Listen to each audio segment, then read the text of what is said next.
You've heard of the fall of Rome. One empire, one collapse. 300 years of slow decline. We covered it last time. But 1,500 years before Rome ever existed, before the Colosseum, before the legions, before Caesar, something happened that makes Rome's fall look like a minor inconvenience. In the space of roughly 50 years, between 1200 and 1150 BC, virtually every advanced civilization on Earth collapsed simultaneously. Not one empire, not two, all of them. The Mycenaean Greeks, gone. The Hittites, who had matched Egypt as a superpower for centuries, gone. The Ugaritic civilization on the Syrian coast, gone. Cyprus, gone. The Canaanite city-states, gone. Egypt survived, but barely. It emerged so weakened it never fully recovered. It never threatened anyone again. Historians call it the Bronze Age collapse. And nearly 3,000 years later, we still don't know exactly what caused it. That's not a figure of speech. The greatest civilizational catastrophe in the ancient world remains, officially, genuinely, unsolved. To understand what was lost, you need to understand what the Bronze Age actually was.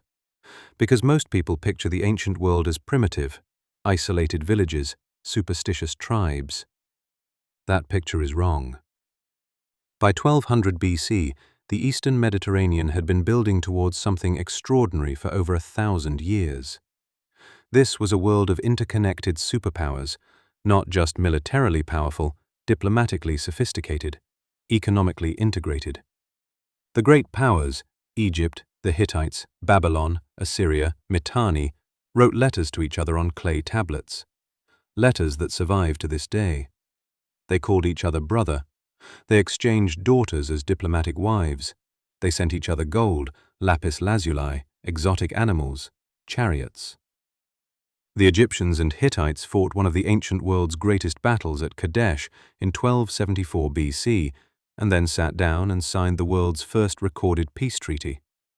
A copy of that treaty hangs in the United Nations headquarters in New York today.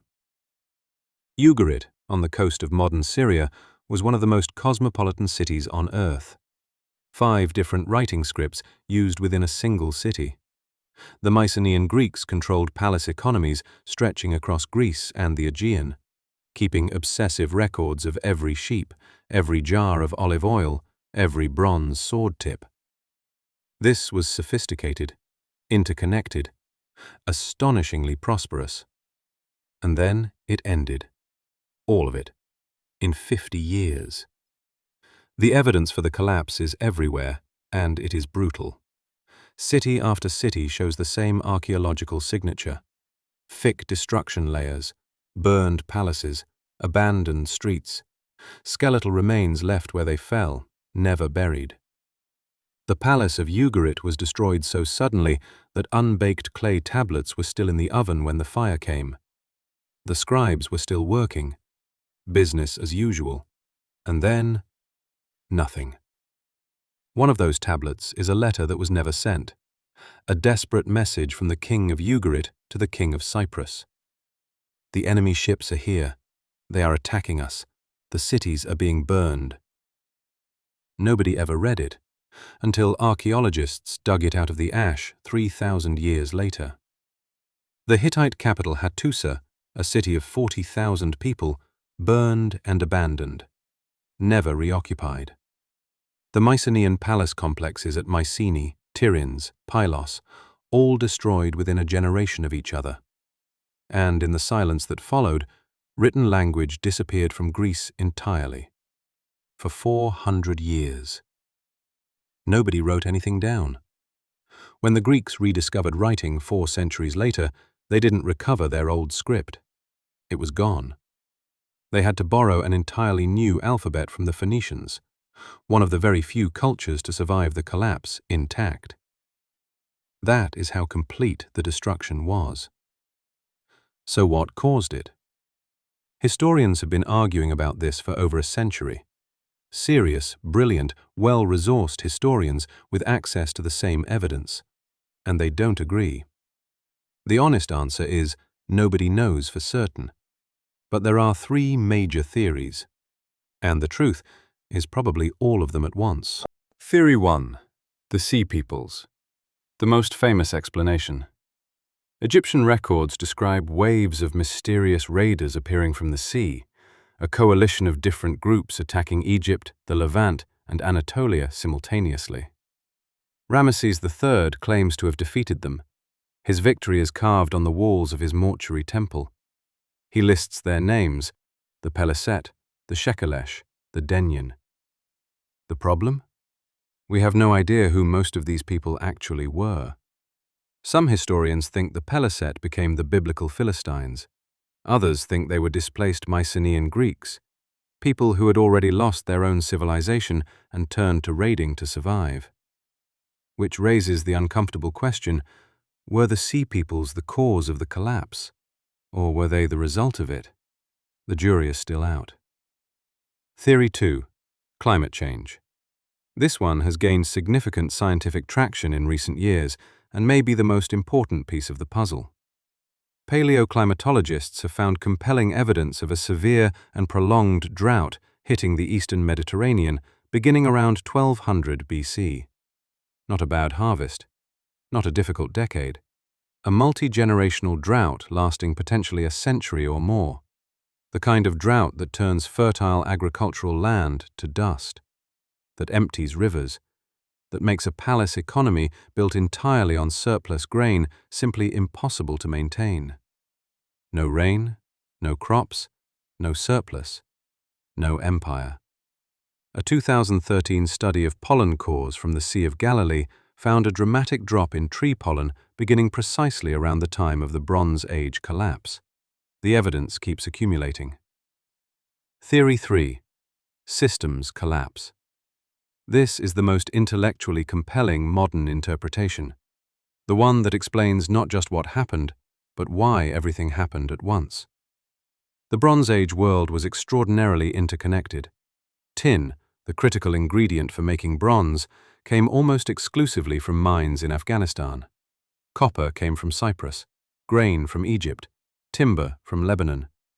Every major civilization depended on goods that came from somewhere else, which meant every major civilization was one broken supply chain away from catastrophe. If the tin stops arriving from Afghanistan, every bronze weapon becomes irreplaceable. If Egypt's grain surplus fails, the Hittites face famine. If the merchant ships stop sailing because raiders have made the sea lanes too dangerous, the entire interconnected system seizes up simultaneously. This is what historians call a systems collapse. Not one catastrophic event, a cascade of failures where each one makes every other failure worse. Sound familiar? We said exactly the same thing about Rome last time. The Bronze Age collapse is Rome's cascade, but faster, more complete, and happening to everyone at once. So which theory is right? Probably all of them. Decades of drought slowly strangled the agricultural base. Trade networks under stress began to fail. Populations displaced by collapse in one region became the raiders terrorizing another.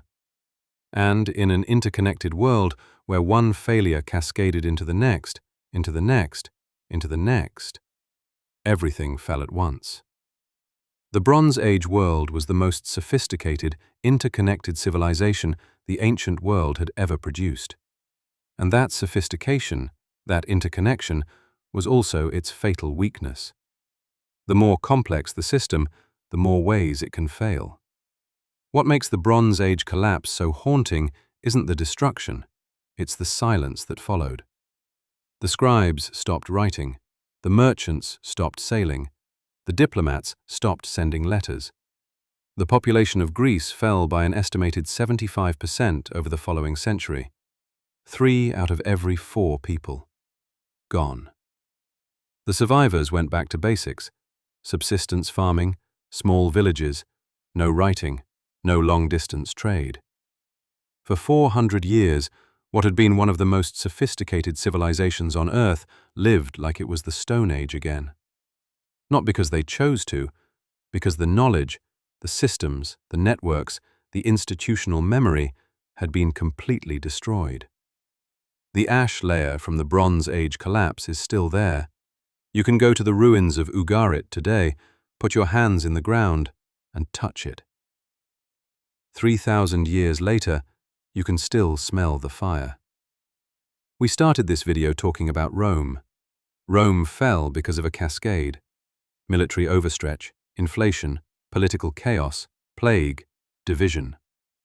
The Bronze Age collapse happened the same way: drought, raiders, trade failure.